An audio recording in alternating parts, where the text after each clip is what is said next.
Hey guys, how you doing? So I bet you're wondering, what the heck is this guy doing? Well, I'm making some chopsticks, and this is something I don't normally show, but I figured it's something you don't really see too often, so I invite you in and show you what my process is. So first, let's take a look at the equipment that I use to make these chopsticks. Okay, so this is what they call the Chopstick Master, and it is from Bridge City Tools. When I bought this thing, it was pretty expensive, but they put it on sale now pretty regularly, and it's not too bad. I think like around 175 bucks for the kit. So you have the actual jig that you jig the chopsticks up in, and this is your plane that comes with the kit, with the sled, that allows you to trim them down and give it that chopstick shape. And then at the end, we'll put it in the part of the jig this way and put a nice finial on it. So this kit's pretty good. I mean, it has the plane, the slide, the jig, even comes with a honing guide, so you can put a hone on the blade for the little plane that it comes with. Pretty complete kit, not bad. And then they also sell boxes of the blanks. These happen to be Baduke, and these are maple from two separate kits. And they come with the actual socks to put the chopsticks in when you're done. Let's make a set of chopsticks. So you're probably asking, why are you making chopsticks, Brian? Well, I don't make them to use them. I don't use chopsticks. I don't need anything that would require chopsticks. But I do have an Etsy store, and besides making cutting board and charcuterie boards and tea lights, I do make sushi boards. And I make these chopsticks. I don't sell them on Etsy, but I give them as a free set. With every sushi board that you buy, you get a free set of chopsticks with it. And it's going to be on me what flavor you're going to get, whether they're going to be maple, wenge, or Paducah, or whatever what I'm making them out of at that time. So anyway, what I was doing before is I was writing numbers, 1, 2, and 3, and 4 on the actual chopstick piece. And this is so I know what side I'm on when I'm doing the planing. So we're going to start with number 1, and we're going to set the jig at number 1.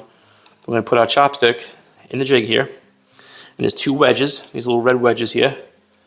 One's going to go up front here, and one is going to go back here. And what we're going to do is we're going to wedge that chopstick in. And what it's going to do is going to be more noticeable when you take more than one side down. You're going to see the chopstick is going to turn to a little bit of an S. And this, what's going to happen here, it's going to allow more of the blade to cut, so you're not always hitting on the same spot of the blade. So you get more life out of your sharpening. Alright, so once that's in, we got number 1. These are pressed down. We're going to take our plane, and we're going to take it. I like to put a little angle on it to skew it, and we're just going to run down, and it's going to take the wood off in shavings. You can see here, little shavings. And you're going to take it down to where it stops taking it down. It's that simple. Once it stops, you know it's time to move on. So let's take it down.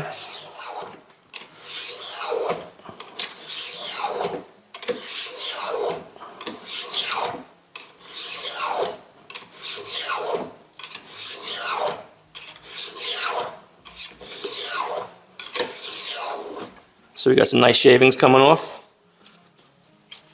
These are good. You can save these. You can use them to burnish the sticks when you're done, or you can throw them in the sticks when you pack them up.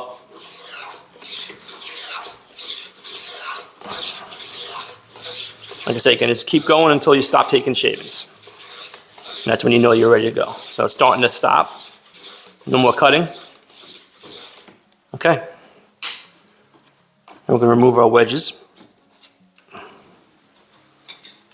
Clear it out. We're going to rotate our stick to number 2. We'll put that up. Then we're going to re-wedge the blank, top and bottom.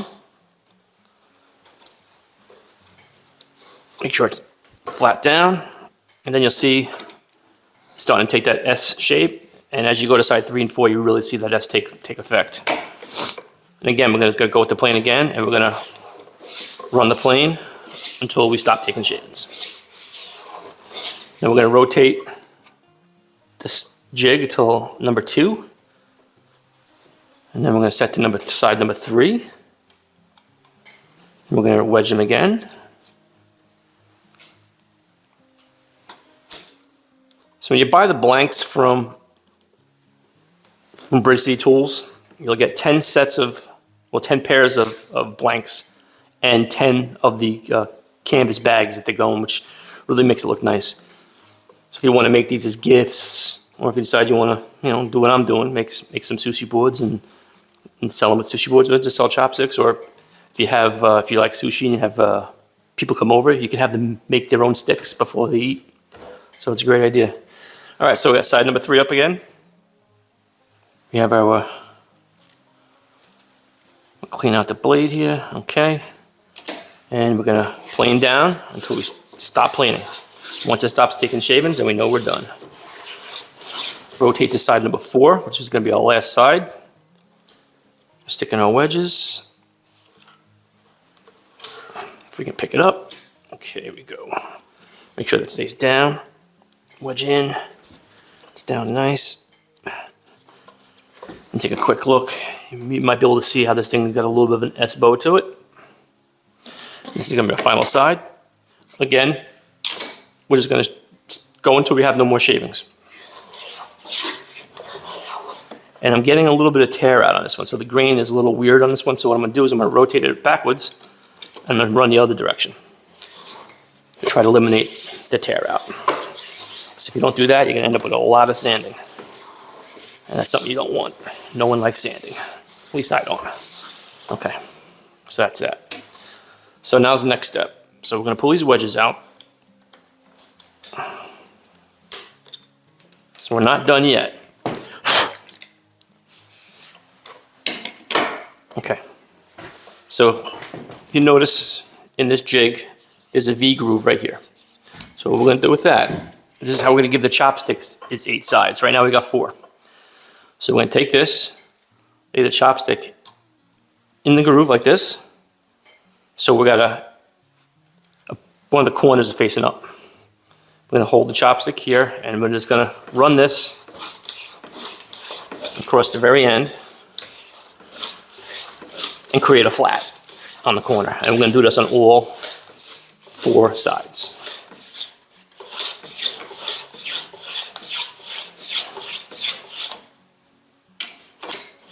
Okay, so now we're going to rotate it.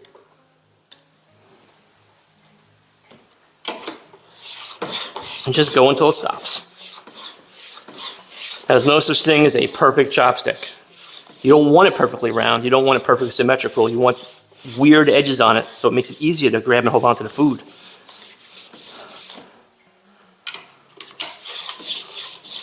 Alright, so that seems like that's that. Rotate it again.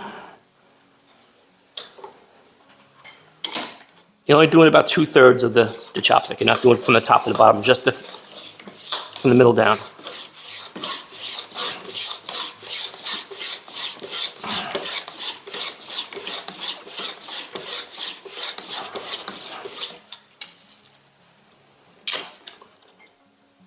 And one more side.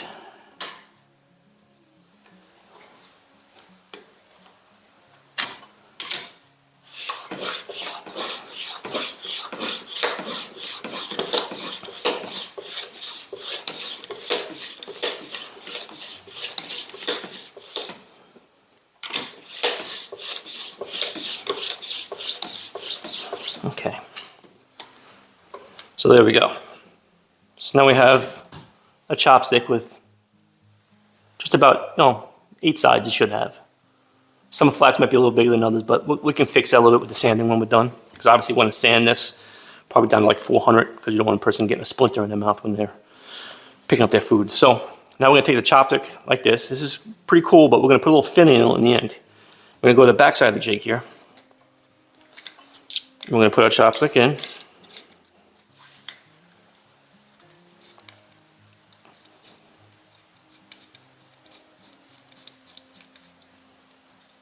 I'm going to tighten it down, lock it in. This is what it looks like. We're going to take off this flat. We're going to do it 4 times, end up with a nice diamond finial at the end.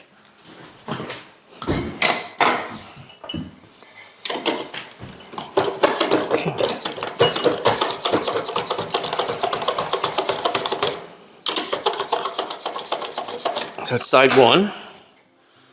Then we're going to rotate it around to the opposite side. Lock it down.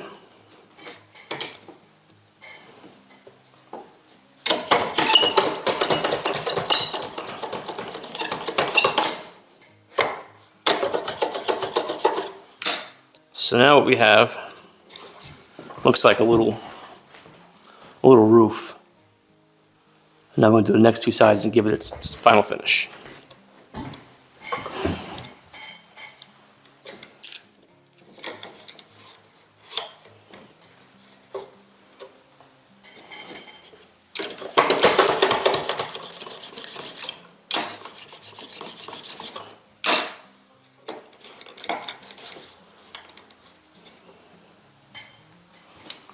And last but not least,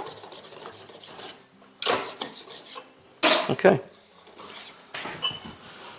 So here we have a nice, I don't know if you can see this, let's take a look.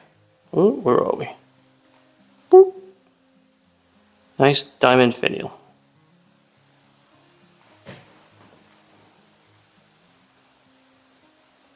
Seems like it's really hard to see. Let's see, lock into that. Sorry for the view, guys, but anyway. All right, so that's one half of the pair done. I'll finish the second one. I'll come back and we'll do some sanding, get them nice and smooth, and we'll put some mineral oil on them to give them some protection, and then we'll package them, and then we'll take them, when I do the photography, I should say, for the sushi boards. I usually set the sushi boards up. I have some faux or fake sushi, because I don't put real food on products that I'm selling. And we'll take some photographs with the chopsticks on the board with this fake sushi, and to make it look for the customer, because that's the only way they can actually see it in their mind, and when they have it in their home. And if the picture's good enough, then maybe they'll click and they'll buy it. Okay, so we got 5 sets of chopsticks done, sanded, ready for mineral oil. So we have a set of wenge, 2 sets of Bidoof, and 2 sets of maple. Now, if you're doing these, do yourself a favor, sand the maple first, because the Bidoof, the color won't get into everything. So because of the redness or orangeness of it. But anyway, these are ready to go. I have 5 sets. Recently I just sold 5 boards, sushi boards on Etsy. So I'm gonna replace those boards, so I had to make the sticks for them. Now what I have here is how you get the blanks. Package comes like this. You can see Bridge City Tools does a nice job with everything, with their tools and with their packaging. Everything is perfect. So what you get inside, these happen to be wenge. So you get the 10 blanks, or I should say 10 sets of blanks, or 20 pieces, and 10 of the canvas bags that they go in when you're done, and I'll show you what they look like. It makes it a pretty presentable piece, makes it look very nice. So you can see that little beads, and then it has obviously the calligraphy there, which I believe says Chopstick Master. And on the other side it has Chopstick Master. One set of chopsticks goes in the bag, and this is how you're going to present it. When it comes, with the sushi board, this is how they get it. Very nice. They're reusable. So they clean them when they're done. They put a little mineral oil on them, let them dry, put them back in the bag, and stick them in the drawer. What you pay for these, this set, regular cost is about $50, like $49.95 for what you see here. So it's costing you $5 per set of chopsticks in the bag, which is pretty fair, especially when you're giving them away. It's $5 cost into a $80 board, to get the sale. But I have seen them on sale for as much as $35 for the set when they run sales on them, which would run you $350 a set. So you can find deals on them too. If you guys like this video, don't forget to give me a thumbs up, leave a comment down below, and if you'd like, I will leave a link to this at Bridge City Tools if you want to take a look at it. And if you haven't already, please smash that subscribe button and become a part of this channel. Thanks guys, and we'll see you on the next video.